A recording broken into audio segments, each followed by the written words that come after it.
Hands over your head. Okay, good, cut. The camera shake at it, this is gonna look great. It's good to me. Voyage of the Chimera would not have been possible to make at all without present-day visual effects technology. Every scene takes place on a virtual set. There's not a single shot of live-action elements that was not done in front of a green screen. Chimera was done on such a tiny, tiny budget that I couldn't hire even one additional effects artist. I realized that if I was going to do this, I'd be committing to personally creating hundreds of effect shots on my own in my basement. I've worked with computer graphics since I was about 12 years old, back in the early 1990s.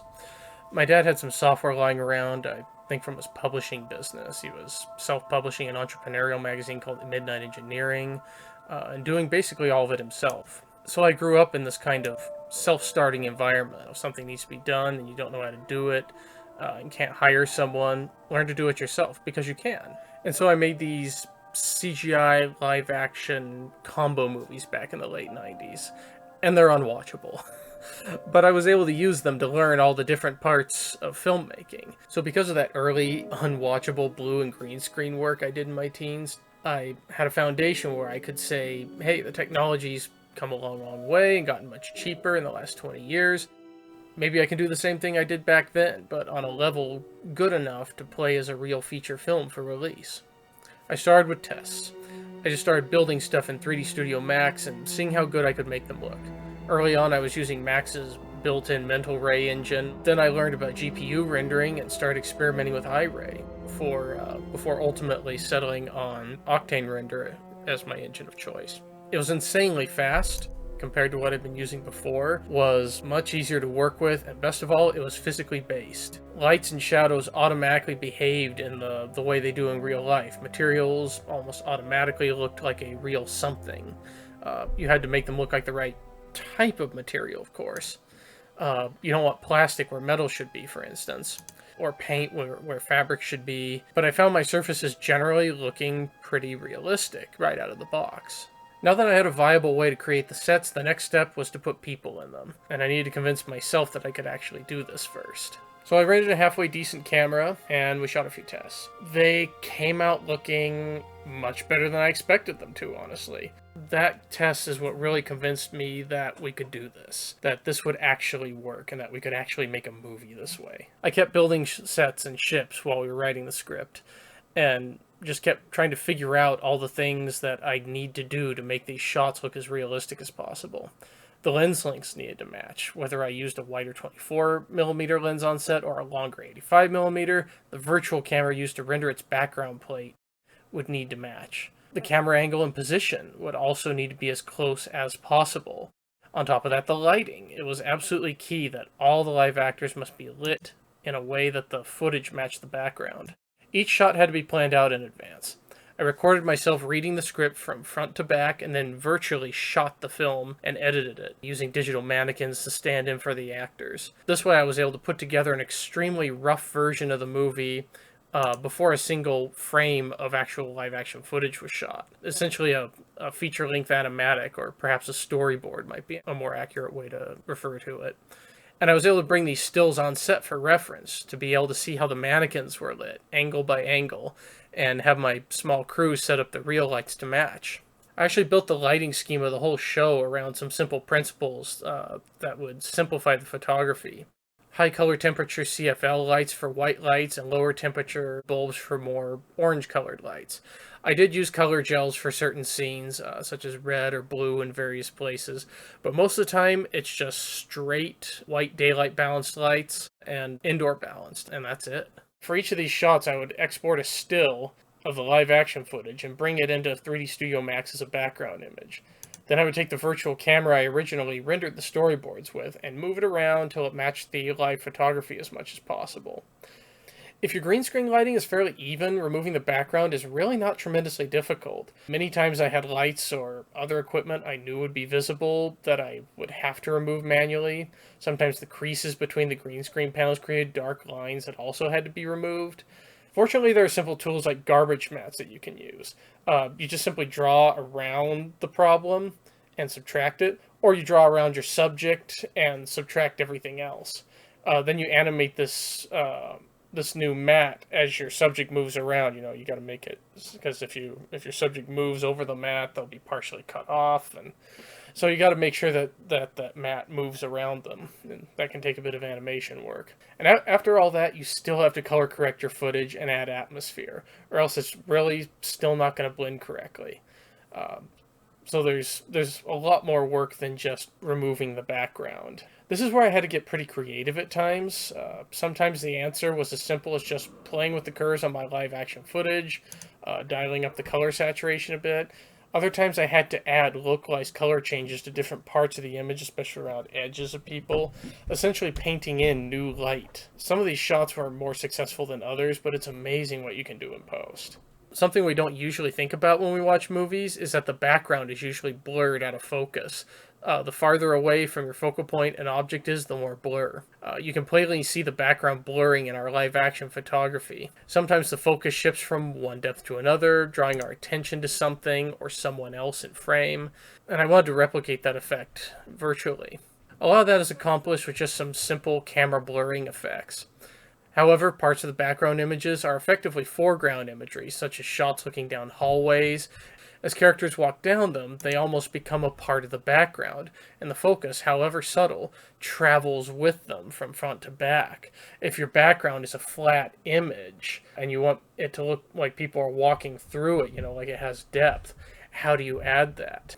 So you have to selectively blur parts of the virtual set background while keeping other parts in focus, and you need to be able to change these according to where your subjects are standing in the scene.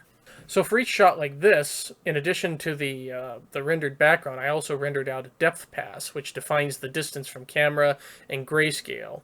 Lining this up on top of our footage allowed me to choose the focal point, the amount of blur, and any changes over the course of the shot using a simple plug-in effect that I could animate along with the characters as they might move front to back. Atmosphere also plays a really important role. I wanted to simulate smoke the same way cinematographers often do to motivate lots of glowing light sources. All of these things, if you can apply them right, help tremendously in blending the virtual and the live elements together. For most shots, I used atmospheric fog elements from an amazing library called Action VFX. I'd add a thin layer in front of the entire shot, then a duplicate of the same layer between them and the rendered background, but a little bit thicker, since the farther away from the camera the background gets, the more smoke the camera is shooting through, right? On top of that, each shot has a layer of glow from the many large and small lights inside the Chimera. If you layer this glow behind your subjects, you won't get a realistic image. Your people will appear, to be as pasted in as they are, because you've got a lens flare here, and then your person walks in front of it. That doesn't make sense. Realistically, the light kind of wraps around the person. So if you apply your glow on top of the entire composite, then the glowing rings from your lights will spill over the live action subjects, as though they were actually all shot together on set.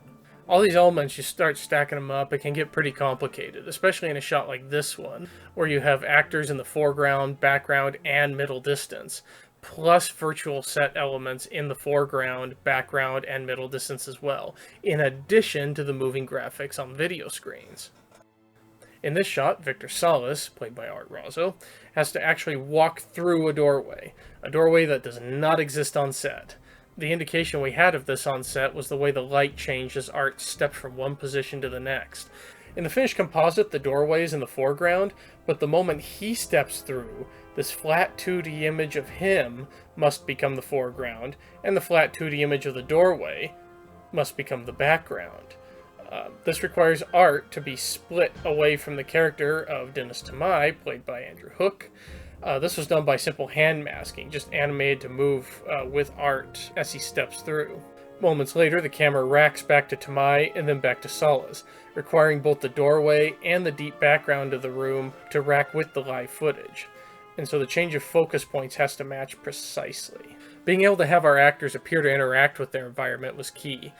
Without real set pieces, we had to improvise ideas such as this simple foam bowl covered in green tape, or this instance where Dave DeCenzo held up and rotated the green screen panel to simulate a door for Kyle Cruz Cordova, playing Captain Duvall, to lean against in this scene. We had one simple folding table that we used as the officer's wardroom table. the crew's mess table, Captain Duvall's desk, Captain Duvall's bed, the crew's bunks, and the bridge chart table. For the chart table, we raised up a few inches on cinder blocks.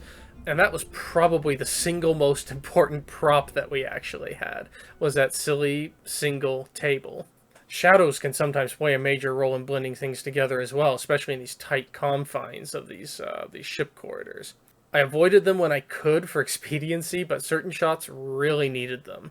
One simple trick was to take a duplicate of the green screen footage of the actors, turn it completely flat and black, blur it a little, give it a whole lot of transparency, and then just rotate it a little bit and place it against a nearby wall so that it looked like a shadow playing out against it.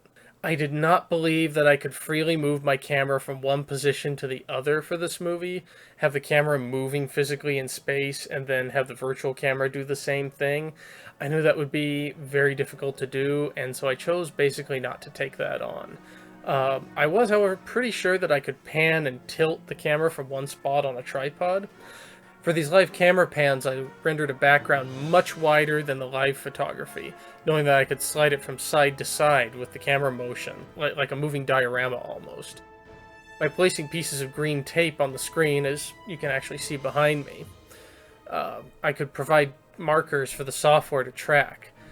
When you have those little spots there, the computer can see them, and it can say, okay, I'm just going to follow that and kind of glue this sort of virtual piece to it.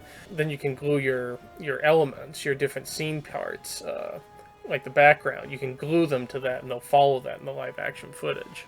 Then you add a bit of motion blur to complete the effect. The shallow depth of field sometimes blurred the markers to the point where my own eye could hardly see them. But the software was almost always able to track them, amazingly enough. Even if I had to sometimes jump from point to point and glue them all to each other in a string, you track one point for a bit, and then another, and you glue them all together so that the background, moves along with all of them one at a time. In my original testing, I experimented with placing 2D images in 3D space with a virtual camera, with the foreground subject placed closer to the virtual camera than the background. I could artificially dolly in on my subject. If your background is far enough away, a camera move like this won't change the perspective that much. So you can get away with just having a flat, still background, essentially faking the illusion of 3 dimensions using the equivalent of cardboard cutouts. Animated films have used this technique forever, and professional VFX houses make an art out of this kind of thing on a regular basis. Using this technique, I was able to create entirely new camera moves and give a new dynamic to certain scenes that desperately needed it. An even simpler technique is sometimes employed throughout the film to give the impression of handheld footage. In many cases, I used motion paths tracked from real live-action footage, real handheld imagery. The motion in handheld photography mostly comes from the lens rotating, not by the camera actually changing position, but just by rotation. And so if you simply apply that motion to the finished composite, your eye will generally accept what you're seeing as being physically correct, and so you can add this handheld effect after the fact. In fact, all throughout the final sections of the film, a large amount of camera shake are added in post. In some places, angles are completely changed with rolling effects that were not there at all on set. I looked at a lot of footage of railgun tests and found that they don't look much different than regular gunfire or artillery fire. And that's good, because in depicting them I was also limited by my resources. I did some tests to try to create Cgi Smoke, but they either didn't work or they took too long to render, one thing or another. In the end, I used more action VFX stock footage, this time of atmospheric fog being blasted in from fog machines. Today they have actual cannon fire shots available, but those hadn't been produced at the time, so I ended up speeding up the footage of the fog being blasted in, combining different pieces of different clips, adding lighting effects, and then of course a small blurry projectile coming out, and that seemed to make an image that worked. It ended up kind of looking like 18th century cannon fire, which is maybe a little more stylized than what we were originally going for, but we ultimately decided to go with it in the end. The base for the sound of the guns is actually gunpowder hand mortar, mixed with slightly manipulated rifle and shotgun sound effects. I also wanted there to be something edgy, discomforting about the sounds of these guns. So I took a sound of a man screaming and processed it into a a kind of electronic screech and mix that in with the rest.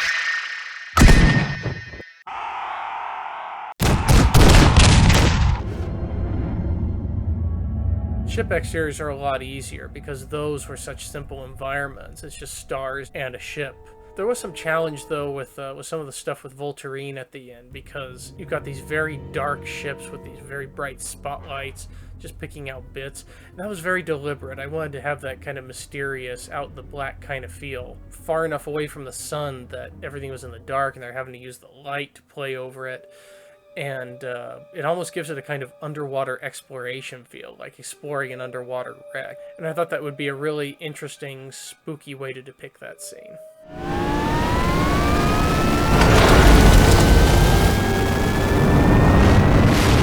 Looking forward to the future, I would love to do more of actually moving the camera around in actual 3D space. I want to put a tracker on top of the camera and have that attached to the digital set in the computer and record where we're moving the camera here and there, so we can really open up the